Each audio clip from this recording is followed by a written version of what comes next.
2024년 8월 4일 성령 강림절 후 11째 주 거룩한 독서를 위한 성서 읽기 제1독서 사무엘하 11장 12장 나단의 책망과 다윗의 회개. 우리아의 아내는 우리아가 죽었다는 소식을 듣자 자기의 남편을 생각하여 슬피 울었다.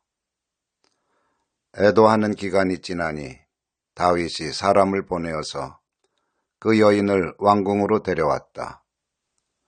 그 여인은 이렇게 하여서 다윗의 아내가 되었고 그들 사이에서 아들이 태어났다. 그러나 주님께서 보시기에 다윗이 한 이번 일은 아주 악하였다. 주님께서 예언자 나단을 다윗에게 보내셨다. 나단은 다윗을 찾아와서 이런 이야기를 하였다. 어떤 성읍에 두 사람이 살았습니다. 한 사람은 부유하였고 한 사람은 가난하였습니다. 그 부자에게는 양과 소가 아주 많았습니다. 그러나 그 가난한 사람에게는 사다가 키우는 어린 암양 한 마리밖에는 아무것도 없었습니다. 그는 이 어린 양을 자기 집에서 길렀습니다. 그래서 그 어린 양은 그의 아이들과 함께 자라났습니다. 어린 양은 주인이 먹는 음식을 함께 먹고 주인의 잔에 있는 것을 함께 마시고 주인의 품에 안겨서 함께 잤습니다. 이렇게 그 양은 주인의 딸과 같았습니다. 그런데 그 부자에게 나그네 한 사람이 찾아왔습니다.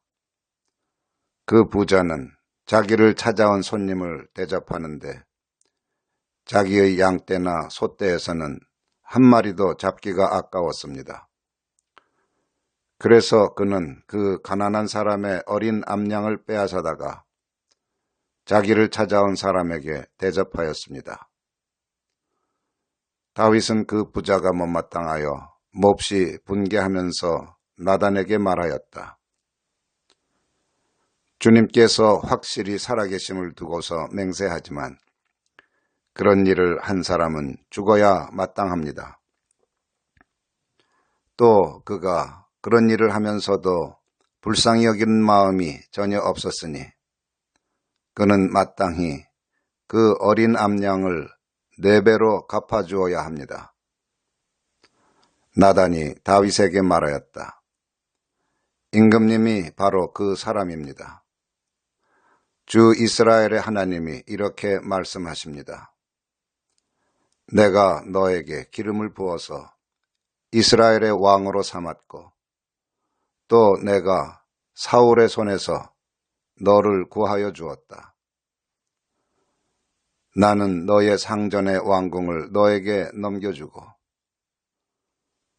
내 상전의 아내들도 내 품에 안겨주었고 이스라엘 사람들과 유다 나라도 너에게 맡겼다. 그것으로도 부족하다면 내가 네게 무엇이든지 더 주었을 것이다. 그런데도 너는 어찌하여 나 주의 말을 가볍게 여기고 내가 악하게 여기는 일을 하였느냐? 너는 햇사람 우리아를 전쟁터에서 죽이고 그의 아내를 빼앗아 내 아내로 삼았다. 너는 그를 암몬 사람의 칼에 맞아서 죽게 하였다. 너는 이렇게 나를 무시하여 햇사람 우리아의 아내를 빼앗아다가 내 아내로 삼았으므로 이제부터는 영영 내 집안에서 칼부림이 떠나지 않을 것이다. 주님께서 또 이렇게 말씀하십니다. 내가 너의 집안에 재앙을 일으키고 내가 보는 앞에서 내가 너의 아내들도 빼앗아 너와 가까운 사람에게 주어서 그가 대낮에 너의 아내들을 욕보이게 하겠다. 너는 비록 몰래 그러한 일을 하였지만 나는 대낮에 온 이스라엘이 바라보는 앞에서 이 일을 하겠다. 그때 다윗이 나단에게 자백하였다. 내가 주님께 죄를 지었습니다. 시편 51편. 용서를 비는 기도. 하나님, 주님의 한결같은 사랑으로 내게 자비를 베풀어 주십시오.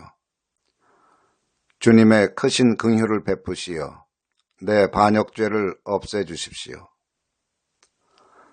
내 죄악을 말끔히 씻어주시고 내 죄를 깨끗이 없애주십시오. 나의 반역을 내가 잘 알고 있으며 내가 지은 죄가 언제나 나를 고발합니다. 주님께만, 오직 주님께만 나는 죄를 지었습니다. 주님의 눈앞에서 내가 악한 짓을 저질렀으니 주님의 판결은 옳으시며 주님의 심판은 정당합니다. 실로 나는 죄 중에 태어났고 어머니의 태 속에 있을 때부터 죄인이었습니다.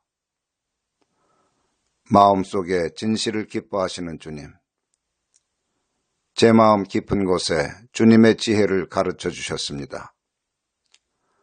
우슬초로 나를 정결케 해 주십시오. 내가 깨끗하게 될 것입니다. 나를 씻어 주십시오. 내가 눈보다 더 희게 될 것입니다. 기쁨과 즐거움의 소리를 들려주십시오. 주님께서 꺾으신 뼈들도 기뻐하며 춤출 것입니다.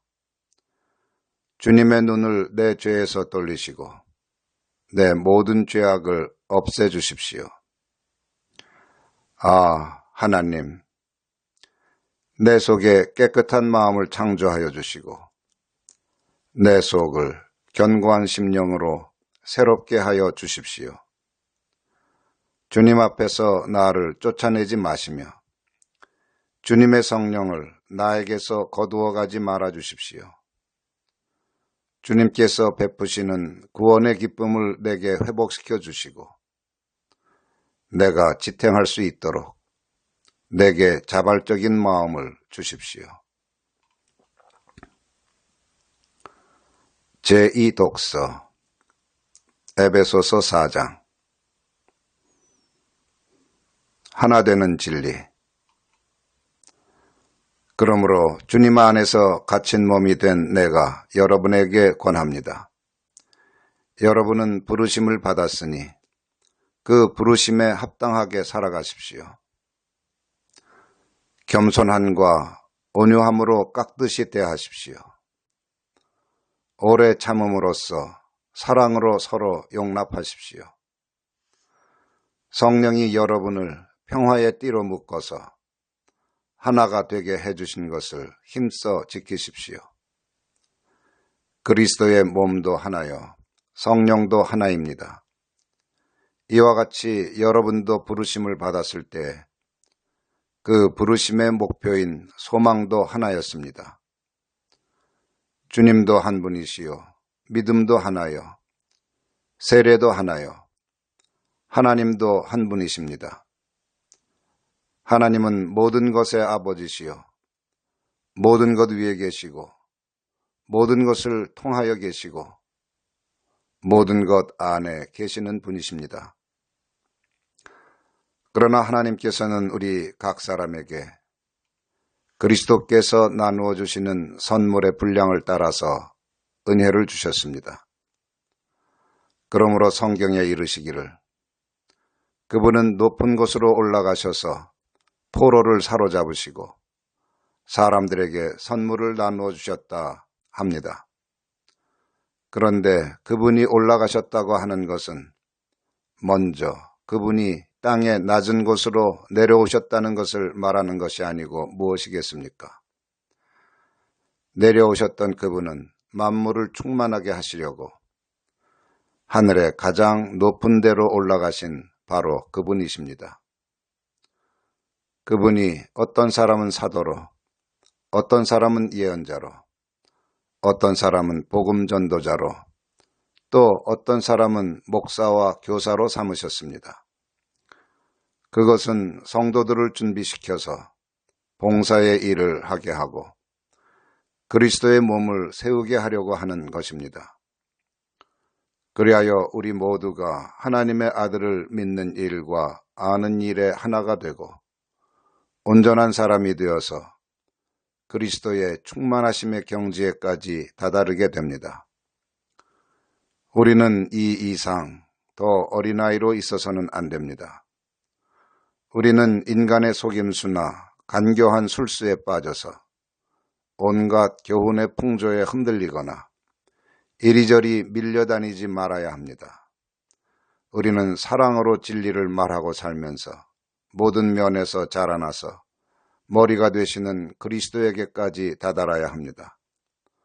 온 몸은 머리이신 그리스도께 속해 있으며 몸에 갖춰져 있는 각 마디를 통하여 연결되고 결합됩니다. 각 지체가 그 맡은 분량대로 활동함을 따라 몸이 자라나며 사랑 안에서 몸이 건설됩니다. 복음서 요한복음 6장. 예수는 생명의 빵이시다. 무리는 거기에 예수도 안 계시고 제자들도 없는 것을 알고서 배를 나누어 타고 예수를 찾아 가버나움으로 갔다. 그들은 바다 건너편에서 예수를 만나서 말하였다. 선생님, 언제 여기에 오셨습니까? 예수께서 그들에게 대답하셨다. 내가 진정으로 너희에게 말한다. 너희가 나를 찾는 것은 표징을 보았기 때문이 아니라 빵을 먹고 배가 불렀기 때문이다. 너희는 썩어 없어질 양식을 얻으려고 일하지 말고 영생에 이르도록 남아있을 양식을 얻으려고 일하여라.